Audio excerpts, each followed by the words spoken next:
నేను కెరీర్‌లో చాలా స్ట్రగుల్ అవుతున్నాను. ఏదైనా కానీ లైఫ్‌లో అమ్మానాన్నల్ని గర్వపడేలా చేయాలనుకునేవాడిని. కానీ మా మమ్మీని, డ్యాడీని సరిగ్గా చూసుకోలేకపోతున్నాను. ఇంకా మా అన్నయ్య, మా ఫాదర్ మీదే డిపెండ్ అవుతున్నానని చాలా ఏడ్చాను. అసలు లైఫ్‌లో ఎప్పుడు సెటిల్ అవుతానా అని చాలా ఏడ్చేవాడిని. అలా అని వేరే వాళ్ళకి నా బాధ చెప్పేవాడిని కాదు.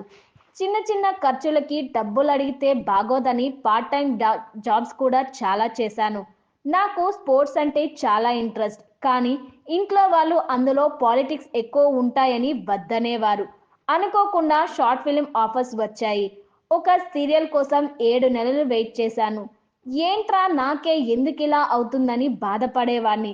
అలాంటి టైంలో ఒకసారి మా అన్నయ్య బిగ్ బాస్ కామనర్స్ ఎంట్రీ కోసం చెప్పాడు. సరే అని అప్లై చేశాను. నాకు కాల్ వచ్చింది. చాలా హ్యాపీ ఫీల్ అయ్యాను. అలా హౌస్‌లోకి వచ్చాక ఫస్ట్ వీక్ నామినేషన్స్ నుంచి సేవ్ అయినప్పుడు చాలా హ్యాపీగా ఫీల్ అయ్యా.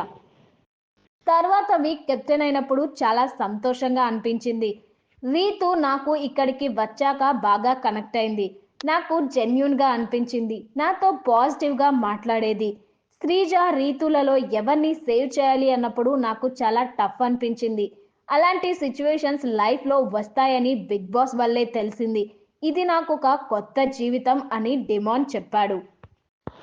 ఆ తర్వాత బిగ్ బాస్ మాట్లాడుతూ ఐదుగురు బిగ్ బాస్ సీజన్ 9 యొక్క అల్టిమేట్ యోధులు. ఈ సీజన్లో ప్రేక్షకుల మదిలో చిరస్థాయిగా నిలిచిపోయిన ఛాలెంజ్లను మళ్ళీ గుర్తు చేసుకొని once more one last time అనుకుందాం అంటూ చెప్పాడు.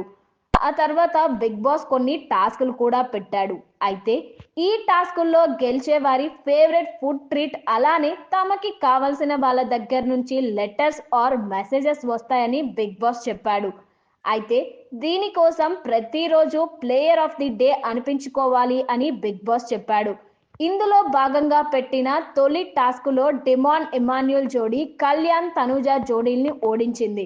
తర్వాత పెట్టిన ఇండివిజువల్ టాస్క్లో డిమాండ్ గెలిచి 2 స్టార్స్ సంపాదించాడు.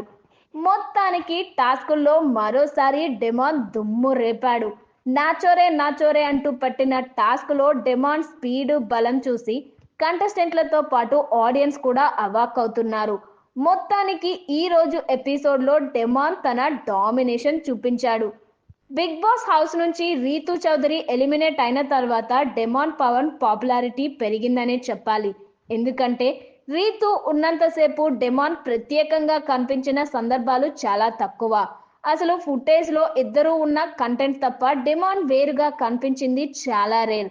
అయితే రీతు అవుట్ అయిన తర్వాత మాత్రం డెమాన్ క్రేజ్, హైప్ అన్నీ పెరిగాయి. అంతేకాకుండా అందరితోనూ డెమాన్ ఇంటరాక్ట్ అవుతున్నాడు, జోకులు వేస్తున్నాడు, టాప్ 5 లోకి దూసుకొచ్చి ఈ రోజు ప్లేయర్ ఆఫ్ ది డేగా నిలిచాడు.